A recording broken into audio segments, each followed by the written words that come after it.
जादुई टीवी। सुनो, तुम्हारे बाबूजी तो कब के गुजर गए। अब उनका जो सामान है वो पड़े पड़े कबाड़ा हो रहा है। बेच ही दो, कुछ पैसे आ जाएंगी। बात तो सही है। अगले संडे फुर्सत में यही करेंगे।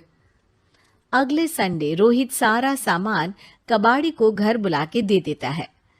तभी उसकी नजर बाबूजी की पुरानी टीवी पर जाती है, जो इतने सालों तक कूड़े में पड़ी थी, फिर भी चमचमा रही थी। टीवी तो देखो, जैसे एकदम नई हो। हाँ, बाबूजी को टीवी देखना बहुत पसंद था। उनका सपना था कि वो टीवी पे आए।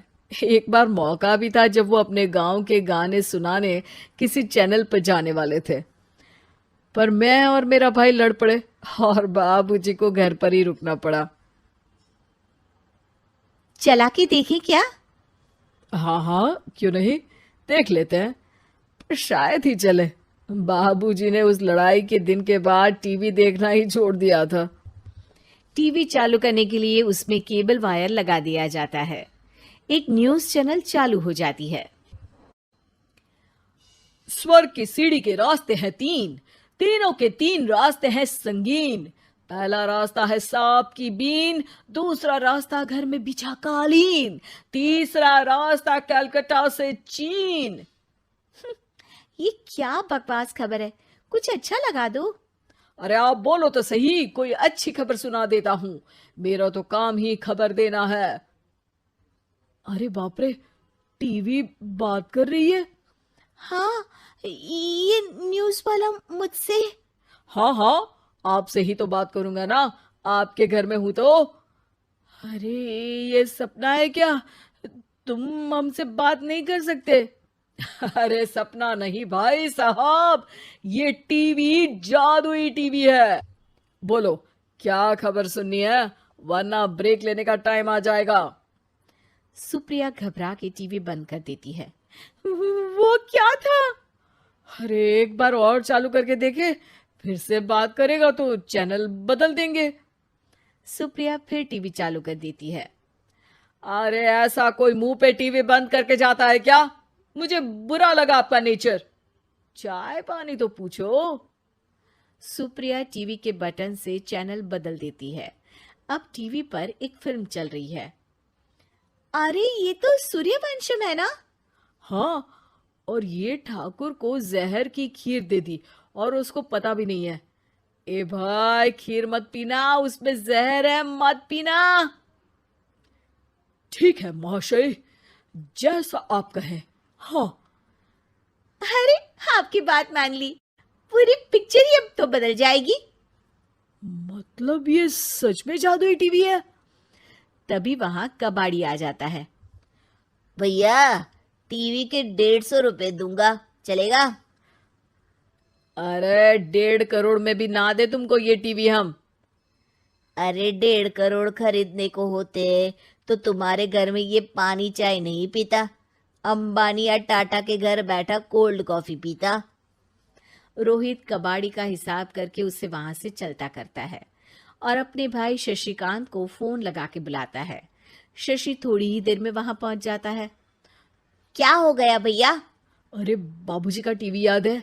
हाँ हाँ, जिसमें घुसे रहते थे हमेशा वो, और अपने को कुछ नहीं देखने देते थे। अरे वो अब जादुई टीवी बन गया है। भैया, आपकी बकवास करने की आदत अब तक नहीं गई। अरे आपके घर में बच्चे हैं, अब तो बड़ों जैसी बात करो। रोहित जाके टीवी चालू कर देता है। टीवी पर एक जादू का शो हो रहा है जिसमें एक जादूगर है। अब मैं अपनी टोपी में से कबूतर निकालूंगा। श्रिंग ब्रिंग शरिंग बम फोपा फुफी फुफा बाउ। टीवी से कबूतर निकलता है और शशिकांत के सर पर आकर बैठ जाता है।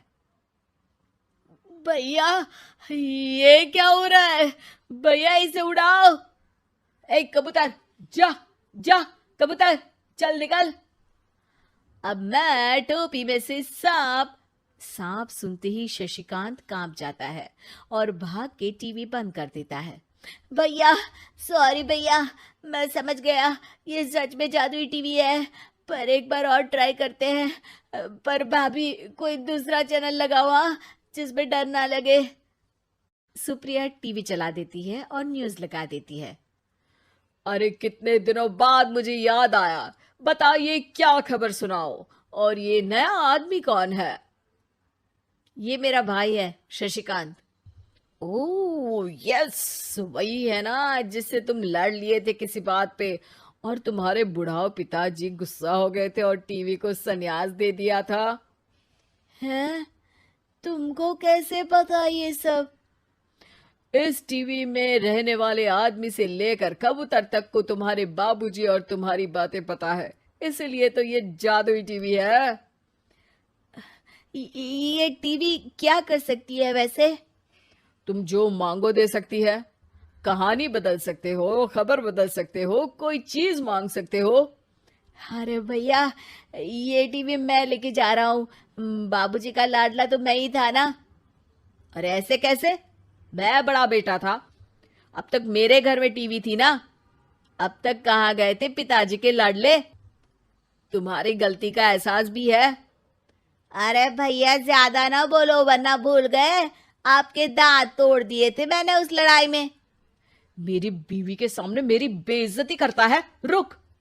दोनों भाई हाथापाई पे उतर जाते हैं। रुक, बताता हूं तुझे कि कौन बड़ा है। अरे छोटे का दम तो देख लीजिए आप। ये खबर आपके बाबूजी को देता हूं। तभी टीवी अचानक बंद हो जाता है। अरे शायद टीवी नाराज हो गया। और लड़ लो, आए बड़े खली बनने। टीवी से एक तेज रोशनी निकलती है और टीवी में बाबूजी दिखाई देते हैं। बापूजी आप?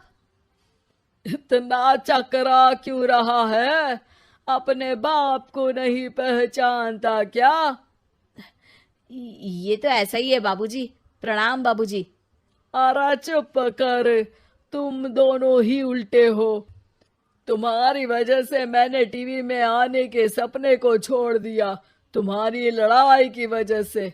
और तो और, जितना मैं अपनी बीवी को नहीं देखता था उतना टीवी को देखता था, वो भी छोड़ दिया तुम दोनों की लड़ाई की वजह से। और अब मरने के बाद जब मैंने टीवी को जादुई टीवी बना दिया तो भी तुम इसका फल लेने की जगह लड़ रहे हो। अरे तुम तो लायक ही नहीं हो।